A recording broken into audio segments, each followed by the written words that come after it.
இதுலேயும் ஏதோ ஒன்று வச்சுக்கணும் பார்ப்போம். ஒவ்வொரு கடையாக பார்த்துட்டு வரேன். வணக்கம் ஐயா. வணக்கம். உங்களோட கடையை பெரிய கொஞ்சம் கதைப்போம் பாரு.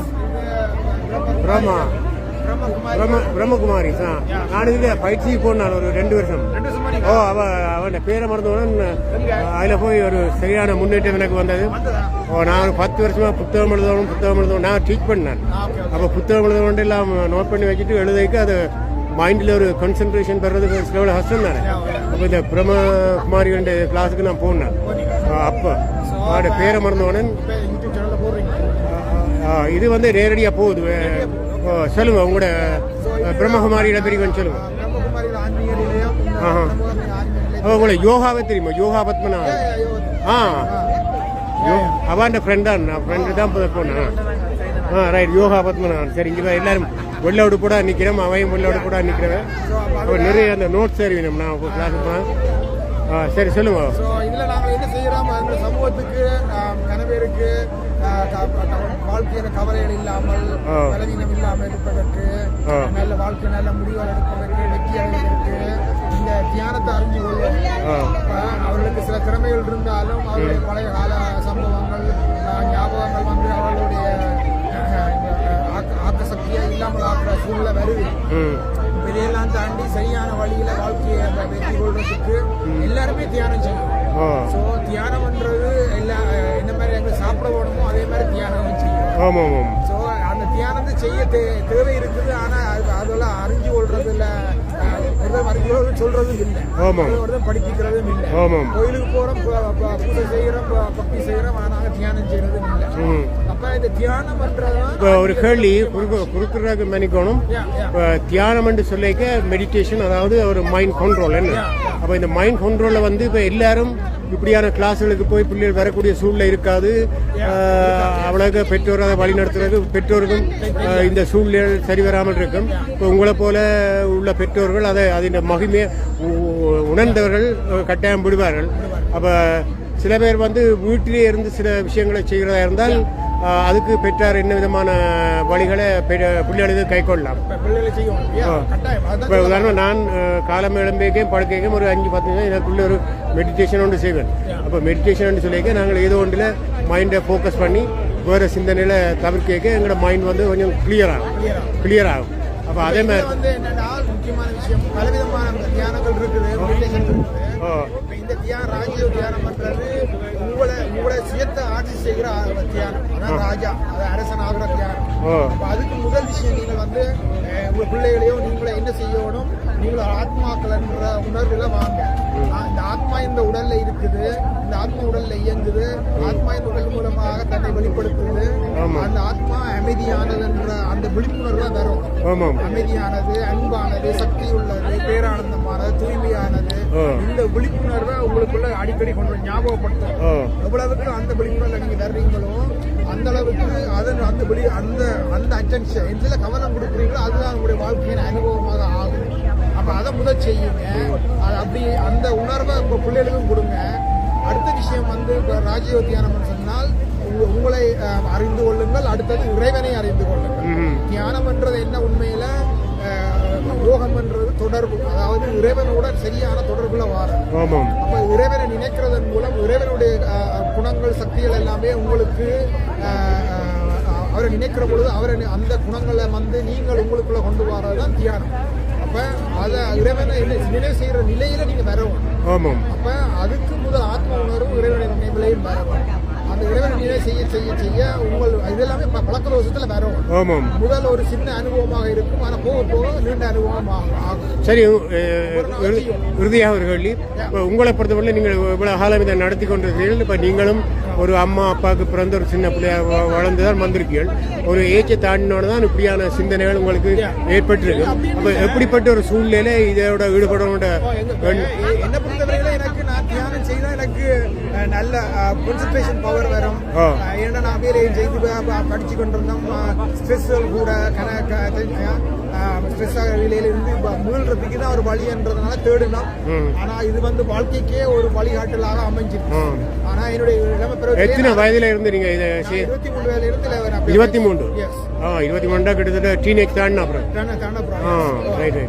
அதான் அங்கே உள்ள பிரச்சனை என்னன்னு நான் இறுதியாக்கிறேன். டீனேஜில் உள்ள பிள்ளைகள் வந்து இதில் கான்சென்ட்ரேட் பண்ணுறது மிக கஷ்டப்படுவார்கள். அவர்களுக்கு என்ன இப்போ நீங்க வந்து நிலையங்களுக்கு வந்து அதுக்கான வழிமுறைகளை பெற்றுக்கொள்ளலாம். அதுக்கான வழிமுறை இருக்குது. ஆமாம், ஓகே. ஆனா நீங்க நினைக்க கூடாது டீனேஜருக்கு இருக்காது மற்றவங்க இருக்கும் அப்படின்னு நினைக்க. ஆனா ஒரு கொஞ்சம் விளக்கம் தேவை. உங்களுடைய லொகேஷன் எங்க இருக்குது, உங்களோட தொடர்புகள் என்ன மாதிரி? இப்ப எங்களோட சென்டர் வந்து 2250 மிட்லண்ட் அவென்யூல இருக்குது. ப்ரோக்ரஷன் மிட்லண்ட்ல இருக்குது. யூனிட் 3 நீங்க கூகுள் பண்ணி பார்க்கலாம். அதே நேரத்தில் எங்க டெலிபோன் நம்பர் வந்து 416 439 9001. சரி, இதை பார்த்து கொண்டிருக்கும் எங்கள் நேயர் கவனி வலைத்தளம் எஸ்டிநாதன் வலைத்தளத்தில் பார்த்து கொண்டிருக்கும் நேயர்களுக்கு அன்பர்களுக்கு நீங்கள் என்ன இறுதியாக சொல்ல விரும்புகிறீர்கள்? இறுதியாக சொல்ல விரும்புகிறேன்னா, நீங்கள் தியானத்தை உங்களுக்கு செய்ய முடியாட்டில் அதை பல செய்ய இடம் இருக்குது. அதை வந்து அறிஞ்சு கொள்ளுங்க.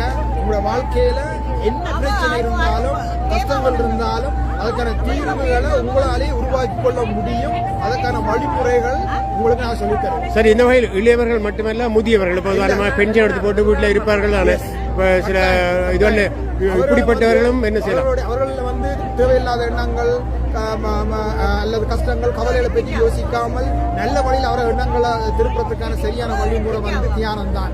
அப்ப அவர்கள் சும்மா இருக்கைக்குள்ள தேவையில்லாத எண்ணங்கள் வீணான எண்ணங்கள்லாம் வரும் இல்லையா, வீணான இதுகள்ல போகும், சந்தோஷம் இல்லாம கவலைப்பட்டு கொண்டிருப்பாரு, தேவையில்லாம கவலைப்பட்டு கொண்டிருப்பாரு, நினைக்கிறதுக்கு ஒன்றும் இல்லை. அப்படியான விஷயங்கள் அதெல்லாமே அவருக்கெல்லாம் ஒரு தீர்வான இடம் தான் இல்லை. அந்த வகையில் நான் கேட்ட கேள்வி சிறப்பாக ஒரு ஆழமான கருத்துக்களை சொன்ன உங்களுக்கு வாழ்த்துக்களை கூறிக்கொண்டு மீண்டும் சந்திப்போம். நான் உங்கள் நேசன் நன்றியம்மா. சரி, இதை பார்த்து கொண்டிருப்பார்கள் நீங்களும் உங்கள் பிள்ளைகள் அல்லது நீங்களாவது வந்து இதில் பயன்பெறலாம். அந்த வகையில் இங்கே பாருங்கள் பிரம்மகுமாரிகள் நிற்கிறார்கள். இந்த எங்களுடைய அம்மா இவா பற்றி தான் நான் சொன்னேன். வணக்கம். இவாட தான் நான் கிளாஸ் எடுத்தேன். யோகாண்ட ஃப்ரெண்ட், யோகா தெரிஞ்ச யோகா தெரிய வந்தது. யுவா ஃப்ரெண்டோட கதைய கனாலம் தொடர்பில்லாவிட வணக்கம்மா. இல்ல நீங்க செய்திருக்கீங்க. ஐயோ, உங்களை கடவுளா கொண்டு என்ன காட்டினது. இவ உங்களோட பேரையே மறந்து வேணும் சொல்லுங்கம்மா. யானாட்டு நான் தியான பயிற்சி ஒரு கொஞ்ச காலம் செய்தான். அப்புறம் எனக்கு வேற சூழ்நிலை புத்தகங்கள் எழுதுற அங்க இங்க தெரிஞ்சா விட்டுட்டேன். இருந்தாலும் தியான பயிற்சி தேவையா இல்லையா? நிச்சயமா தேவை.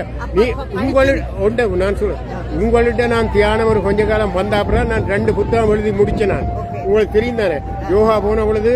அப்ப அதெல்லாம் பெரிய அதான் எனக்கு அந்த பாதையை காட்டி விட்டேன். இன்றைக்கு நான் 3வது புத்தகமும் கொண்ட இலங்கையில தமிழ் சங்கத்துல வெளிவிட்டு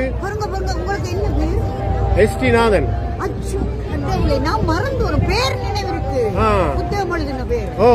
நான் உங்கள்கிட்ட தியான கிளாஸுக்கு வந்த நான், யோகா விட்டு வந்த நான். நீங்கள் இந்த புத்தக வெளியிட்ட 14ஆம் ஆண்டு பேசினீங்கள். 16ஆம் ஆண்டு அந்த நேர பிரச்சனையால அவன் கட்டுப்பாடால உங்களுக்கு அந்த சந்தர்ப்பம் கிடைக்கல. நான் மனவருத்தப்பட்டு நீங்களும் மனவருத்தப்பட்டீங்களோ தெரியாது. இருந்தாலும் நான் உங்களை நடுவே நினைக்கிறேன். நீங்கள் தந்த புத்தகங்கள் என்ன இப்பவும் இருக்கு. எனக்கு ஏதாவது மனக்குழப்பம் பிறகு எடுத்து. வணக்கம் யோகா. இந்த இவையிட்டு தான் நான் தியானம் நான் அவையோட இவர்கள் இந்த ஒரு அம்மாவை விட சிறந்த தாய்மார் இவையண்ட இதுல 2 பேரும். நான் எனக்கு ஆரம்பத்தில் யோகா தான் முதல் கூப்பிட்டு எனக்கு இதை செய்தது. முதல் எனக்கு நான் அந்த புத்தகம் வெளிவிடைக்கு ஊக்கம் தந்த ஒரே ஆள் யோகா. இதெல்லாம் கடவுளால கிடைக்கிற ஆசீர்வாதம். அந்த வகையில் நான் 2 பேரும் சேரேக்க உங்களோட சேர்ந்து அது பிரிக்கிறேன். பாருங்க, யோகா அம்மாவையும் மற்ற யானா இதுவரையும் மற்ற பிரபாகர். அவ தெரியும் என்ன பிரபாகர், ஜோதி பிரபாகர் என்ன. சரி, நன்றி. நான் எல்லாரையும் போட்டி எடுத்துட்டு வரேன். சரியா, நன்றி. ஒன்று சந்திப்போம். உங்களோட தொடர்புகள் என்ன நம்பர் சொல்லுங்க. இங்க பார்த்து கொண்டிருக்கிறார்கள். நிச்சயமாக வாயில சொல்லுங்கம்மா.